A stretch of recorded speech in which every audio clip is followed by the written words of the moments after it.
Good morning दोस्तों। हम लोग साइंस चैप्टर पढ़ने जा रहे हैं। क्लास 10 का पहला चैप्टर लेते हैं, रासायनिक अभिक्रिया एवं समीकरण। इसका चैप्टर में जो टॉपिक है एनसीईआरटी का, उसको हम लोग बताने जा रहे हैं। सबसे पहला टॉपिक हम लोग का है रासायनिक अभिक्रिया। तो हम लोग रासायनिक अभिक्रिया के बारे में जानते हैं।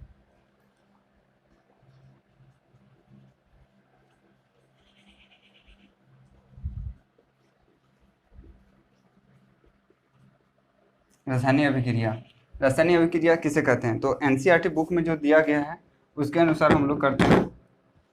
रासायनिक अभिक्रिया क्या है कि यह एक ऐसी अभिक्रिया है जिसमें एक या एक से अधिक पदार्थ मिलकर एक नए पदार्थ को बनाते हैं और जिसे हम लोग भौतिक अवस्था में पुनः वापस नहीं कर सकते हैं, उसे रासायनिक अभिक्रिया कहते हैं।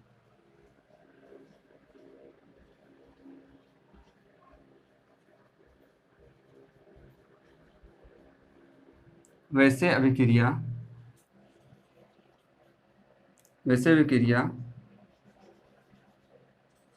जो दो या दो से अधिक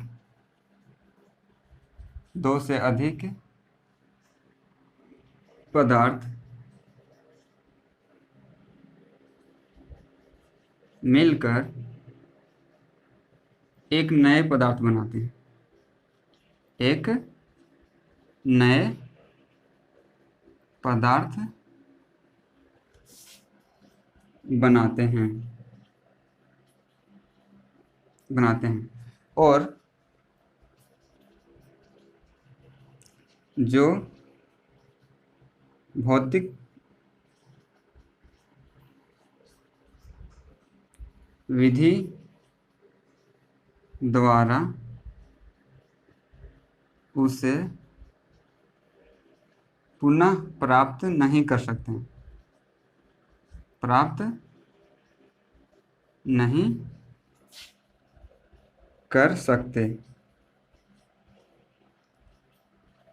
हैं, उसे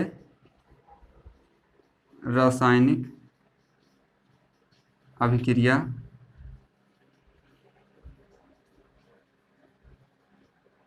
कहते हैं। एग्जाम्पल लिखते हैं दोस्तों रासायनिक अभिक्रिया का। H2O, ये हमारा जल है जिसको H2O कहते हैं। इसको जब हम हीट करेंगे तो ये हो जाएगा H2 प्लस O2 में टूट जाएगा। यहाँ समझिए दोस्तों, बहुत अच्छा दोस्त है कि रासायनिक, ये चैप्टर हो गया हमारा 10 का 1, रासायनिक अभिक्रिया। ये पॉइंट हो गया पहला कि क्या है रासायनिक अभिक्रिया, क्या है, किसे कहते हैं ये। तो वैसे अभिक्रिया जो दो या दो से अधिक पदार्थ मिलकर एक नए पदार्थ बनता है। दो या दो से अधिक पदार्थ मिलकर एक नए पदार्थ बनता है, या एक पदार्थ टूटकर दो नए पदार्थ में बनता है। उल्टा भी बोल सकते हैं, जब दो या दो से पदार्थ मिलकर नया बनता है तो नया पदार्थ को भी हीट करके हम तोड़ सकते हैं अलग अलग पदार्थों में। जैसे यहाँ पे H2O हम एग्जाम्पल लिए, H2 प्लस O2 में टूट गया। अब वही जब हम इस अभिक्रिया को उल्टा कर देंगे, H2 प्लस O2 को जब हम मिला देंगे तो हमारा H2O बन जाएगा। तो रिएक्शन उल्टा हो गया इसी का। यहाँ पे उत्पाद हमारा प्रोडक्ट बन गया, उत्पाद हमारा बन गया अभिकारक, और इधर का अभिकारक बन गया उत्पाद। एक यहाँ बहुत इंपॉर्टेंट बात जो हम लिखे हैं उसको ध्यान रखना पड़ता है रासायनिक अभिक्रिया में, कि उसे रासायनिक अभिक्रिया कहते हैं, ठीक है, लेकिन जो भौतिक विधि द्वारा उसे पुनः वापस नहीं प्राप्त कर सकते हैं। इसको हम लोग हीट करके तो बना सकते हैं ये, लेकिन क्या इसको सिंपल मिलाने से हम लोग इसको प्राप्त कर सकते हैं? नहीं। जब तक उसको हम गर्मी नहीं देंगे, हीट उष्मा नहीं देंगे, तब तक वो टूटेगा नहीं। H2 प्लस O2 में सिंपल मिलाने से वो नहीं होगा। तो उसको ये भौतिक विधि को ध्यान में रखना है। अगला पॉइंट हम लोग चलते हैं। अगला पॉइंट हम लोग पढ़ेंगे रासायनिक अभिक्रिया किस पर निर्भर रहता है। रासायनिक अभिक्रिया किस पर निर्भर रहता है? रासायनिक अभिक्रिया किस कारणों से होता है उस पर देखते हैं। इसको नोट कर लीजिए, इसको नोट कर लीजिए।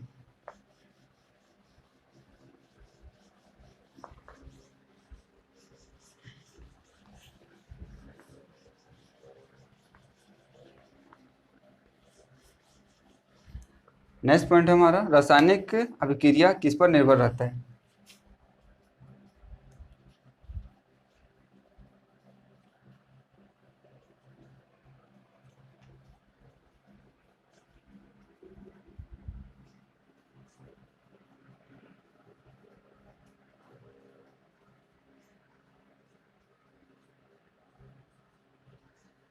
रहता है, क्वेश्चन मार्क होगा यहाँ पे। रासायनिक अभिक्रिया किस पर निर्भर रहता है? तो इसका कुछ पॉइंट है, 4 पॉइंट लिखा गया है। अवस्था में परिवर्तन, रंगों में परिवर्तन, तापमान में परिवर्तन और गैस का निकलना। ये चारों चीज़ें होगा तो हमारा पता चलेगा कि रासायनिक अभिक्रिया है। अगर ये सारा चीज़ नहीं हो रहा है, इसका मतलब हम नहीं कर सकते कि रासायनिक अभिक्रिया है, उससे हम लोग भौतिक अभिक्रिया कर सकते हैं। पहला पॉइंट है हम लोग का, पहला पॉइंट है अवस्था में परिवर्तन।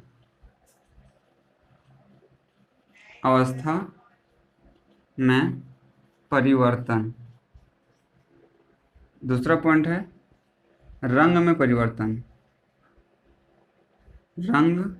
रंगों में परिवर्तन।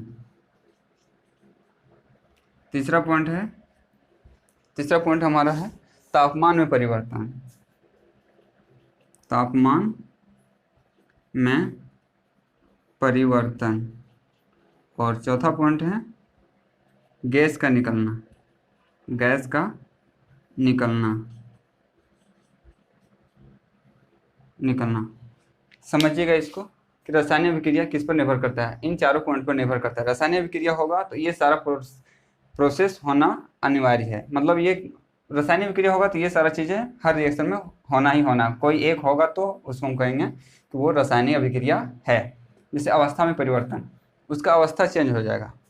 अगर वो पोजिशन सॉलिड में है, सॉलिड में, ठोस में, तो वो गैस में बदल जाएगा या तो लिक्विड में बदल जाएगा। अगर गैस में है तो वो लिक्विड में बदल जाएगा या तो सॉलिड में बदल जाएगा। इस तरह से उसका अवस्था चेंज होता है। अवस्था में हो गया ठोस, द्रव और गैस। ठोस, द्रव और गैस, ये 3 अवस्था होता है। रासायनिक अभिक्रिया होगा तो इन तीनों में परिवर्तन होगा। ठोस रहेगा तो द्रव में अभिक्रिया करके द्रव बन जाएगा या तो गैस बन जाएगा। अगर गैस है तो अभिक्रिया करके द्रव बन सकता है या ठोस बन सकता है। तो उसका अवस्था में परिवर्तन हो जाएगा, चेंजिंग हो जाएगा। रंग में परिवर्तन, अभिक्रिया करेगा, मान लो कि वो कोई 2 पदार्थ है, लाल है और पीला है, और तीसरा कोई अलग बनाएगा तो वो हो सकता है दूसरा कलर का हो जाएगा। इन दोनों प्रोडक्ट का मिला के जो होगा वो तीसरा कलर कुछ भी हो सकता है, तो रंग में परिवर्तन करेगा। तापमान में परिवर्तन, ये रिएक्शन करने पर कम टेम्परेचर में होता था। अब रिएक्शन होने के बाद अगर वो है तो उसका कुछ टेम्परेचर ज़्यादा होगा या कम होगा, तापमान में भी परिवर्तन हो जाएगा। गैस का निकलना, अगर 2 पदार्थ आपस में अभिक्रिया करेगा तो वो कुछ ना कुछ गैस निकालेगा, या तो ऑक्सीजन रिलीज करेगा या तो हाइड्रोजन रिलीज करेगा, नाइट्रोजन रिलीज करेगा, कुछ भी, कोई भी एक गैस को वो मुक्त करता है। अगला पॉइंट हम लोग पढ़ने जाते हैं, इसको नोट कर लीजिए। अगला पॉइंट है हमारे रोज दिनचर्या में होने वाले रासायनिक अभिक्रिया।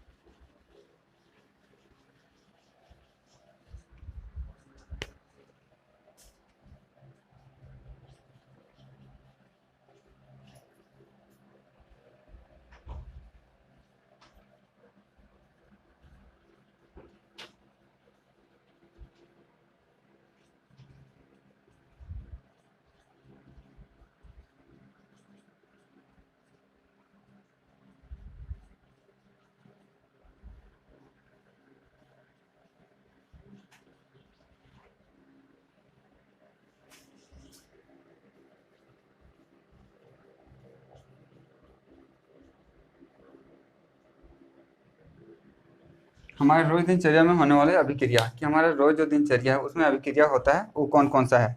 तो इसमें कुछ एग्जाम्पल हम दे देते हैं। भोजन का पचना,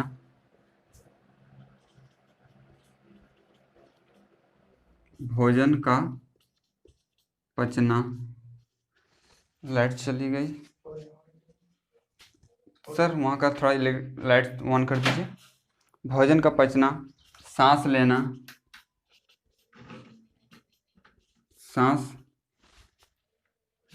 सांस लेना, तीसरा पॉइंट हो गया लोहे पर जंग लगना। लोहे पर जंग लगना, जिसको हम लोग संक्षारण भी कह सकते हैं। संक्षारण, जिसको संक्षारण भी कहा जाता है।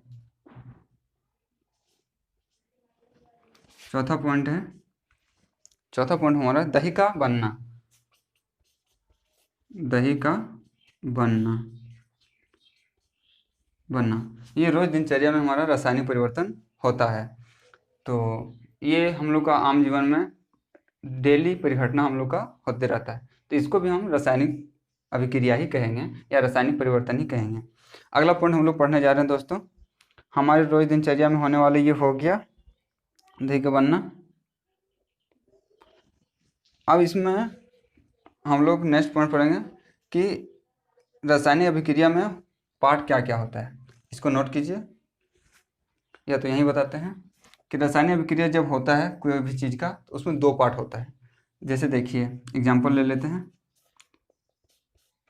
H2 + O2 मिलके बनाया H2O।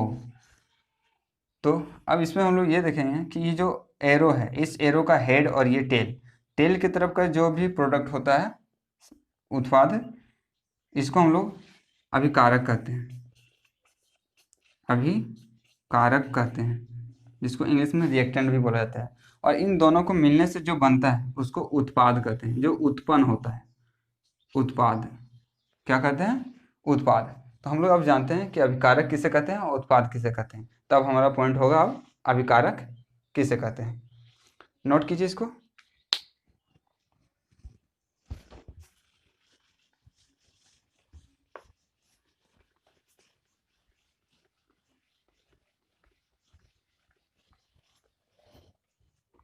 पॉइंट दीजिएगा, उत्पाद किसे कहते हैं? उत्पाद नहीं, अभिकारक। अभिकारक किसे कहते हैं? पॉइंट या तो अभिकारक देके इस तरह डैश दीजिए और लिखिए कि जो रासायनिक अभिक्रिया में भाग लेते हैं उसको क्या कहते हैं? अभिकारक कहते हैं। जो पदार्थ रासायनिक अभिक्रिया में भाग लेते हैं उसे अभिकारक कहते हैं। अभिकारक कहते हैं। दूसरा पॉइंट ले लेते हैं, उत्पाद किसे कहते हैं? उत्पाद किसे कहते हैं या क्या है, क्वेश्चन में आएगा। हम यहाँ उत्पाद देके डैश दे रहे हैं, इसका डेफिनेशन यहाँ लिखते हैं।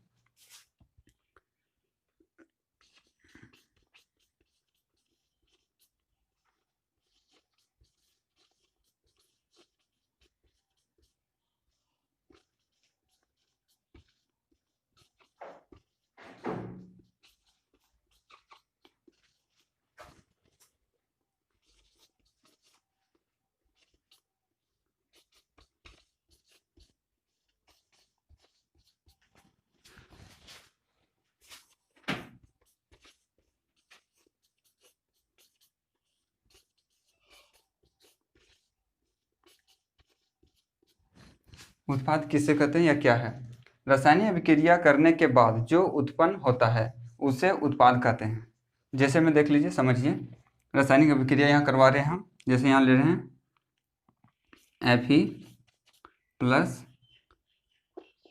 Fe+CuSO4, एग्जाम्पल ले रहे हैं, इसी में दोनों को समझा देते हैं। Fe+CuSO4 सॉरी, Fe+CuSO4 होगा, Fe+CuSO4। तो यहाँ पे क्या होगा, ये है मैग्नीशियम ऑक्साइड भी ले सकते थे, Fe+CuSO4।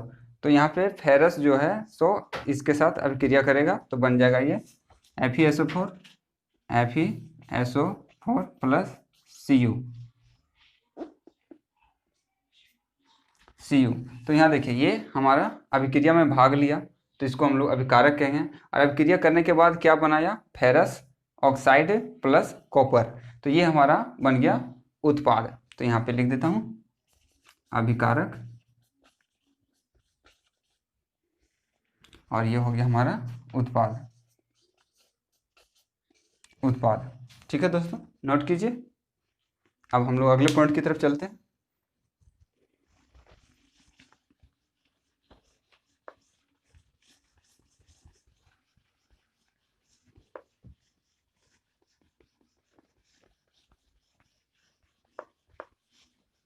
अगला पॉइंट है हमारा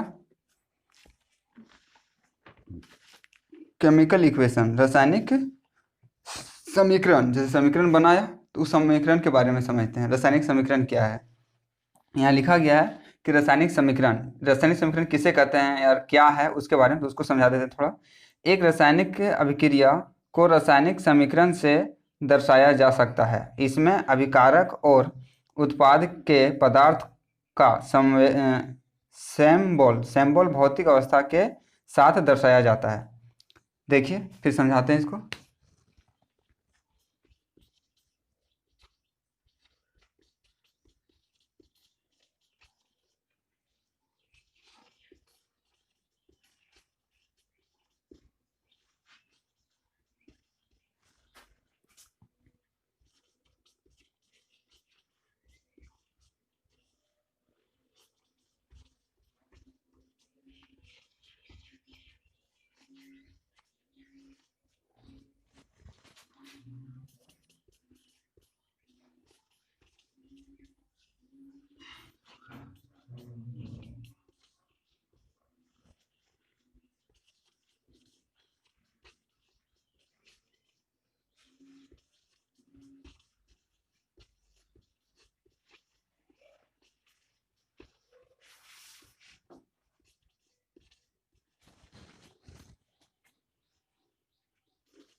पॉइंट नहीं लिखे थे, पॉइंट लिख देते हैं। रासायनिक समीकरण, रासायनिक समीकरण, रासायनिक समीकरण किसे कहते हैं, क्या है उसको। यहाँ पे बोला गया है कि एक रासायनिक अभिक्रिया को रासायनिक अभिक्रिया को समीकरण के रूप में लिखा जाता है जिसमें अभिकारक और उत्पाद को उसके चिन्ह से दर्शाया जाता है। समझिएगा दोस्तों, एग्जाम्पल से समझा रहा हूँ, अच्छी तरह से समझिएगा। यहाँ पे एग्जाम्पल कौन सा लिया गया है उसके अनुसार हम आपको दर्शा रहे हैं। मैग्नीशियम ऑक्साइड को Mg+O2 ये हो गया। इसको रिएक्शन करवाएंगे तो बनेगा MgO, बस MgO, और इसका हम लोग पोजीशन दिखाते हैं। यहाँ पे जो बोला गया उसके एक रासायनिक अभिक्रिया, यहाँ तो रासायनिक अभिक्रिया करवा रहे हैं, मैग्नीशियम को ऑक्सीजन से अभिक्रिया करवा रहे हैं और को समीकरण के रूप में लिखा जाता है, लिखा गया, ये समीकरण के रूप में लिख दिए हम, जिसमें अभिकारक और उत्पाद, ये हमारा अभिकारक हो गया, ये उत्पाद हो गया, को उसके चिन्ह जैसे तत्व हो गया, ये हमारा तो ये चिन्ह है। मैग्नीशियम को Mg से शो करते हैं, ऑक्सीजन को O2 से शो करते हैं, और जब ये मैग्नीशियम ऑक्सीजन जब अभिक्रिया करता है तो मैग्नीशियम ऑक्साइड बनाता है, जिसको MgO कहते हैं। ठीक है दोस्तों, तो उसका चिन्ह को दर्शाया जाता है और उसके अवस्था को भी दर्शाया जाता है। अब यहाँ पे हम अवस्था को दर्शाते हैं, अवस्था इसमें नहीं दर्शाएं। जैसे मैग्नीशियम हमारा होता है ठोस, तो ठोस को S से शो करते हैं, जिसको सॉलिड करते हैं, और इसे ब्रैकेट में सॉलिड। ऑक्सीजन हमारा गैस होता है, जिसको G से शो करते हैं, ये G हो गया। और मैग्नीशियम ऑक्साइड ये ठोस बनता है, तो इसको हम लोग S लिखेंगे। ये हो गया। अब ये हमारा हो गया रासायनिक समीकरण, ये इसको रासायनिक समीकरण कहेंगे। बस यही, इसी को दर्शाने के लिए इतना लंबा चौड़ा हम लोग हिंदी में लिखें। ठीक है दोस्तों, चलिए नोट कीजिए।